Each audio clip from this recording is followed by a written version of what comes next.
Wheelchairs cannot limit their graceful moves.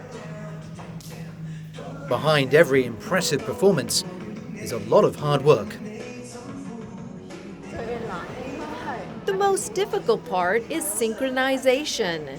If our moves are not in sync, it may look messy. The time we spent learning this dance is different for all of us. So we have to practice more to make sure we are on the same beats. Practice makes perfect.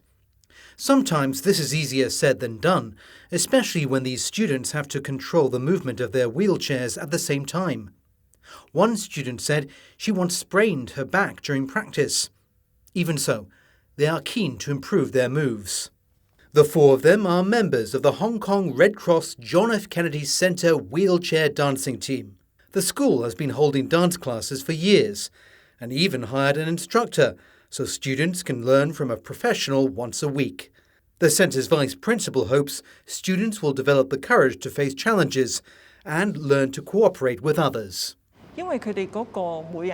They have different strengths and weaknesses. Thus, the difficulties they face may vary. Even just spinning may take them days to practice. They have overcome self-doubt and are able to support each other throughout practices. This is the most precious learning experience. It is said that music has no boundaries. These students may agree with that, as they come from 5 different schools for children with intellectual disabilities. They may not know each other, but they are all enthusiastic about music. I am passionate about learning to play instruments. It gives me a sense of achievement.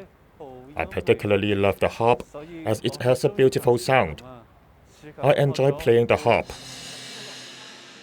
Practices and rehearsals can be tough and tiring though. Playing the vibraphone is not too difficult for me. The problem is there is no cheat sheet on the keys, so I have to memorize all the notes. Plus, I'm still trying to adapt to this new environment. All of this makes me nervous. This is not my solo performance. We have to learn to coordinate with others. Sometimes it is hard to get everyone in rhythm.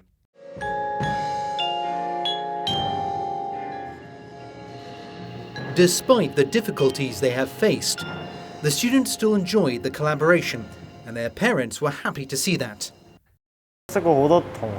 I'm grateful that I saw a lot of new faces here.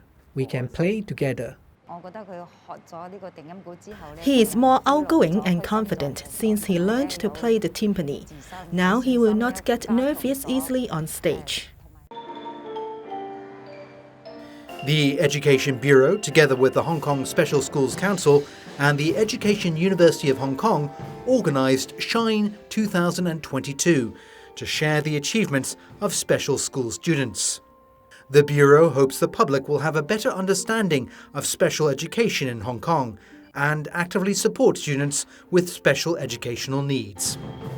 A variety show is held as the finale of Shine 2022 for students to display their talents and their hard work. The benefits for students are, first, students learn to collaborate with different people and the can-do attitude through repeated practice and rehearsals. Secondly, students can affirm their abilities, enrich their learning experience, an invaluable and memorable experience through performing on a huge stage. Finally, students' adaptability to changes will be enhanced as they have to practice through dual mode of online and face-to-face at school amid the epidemic.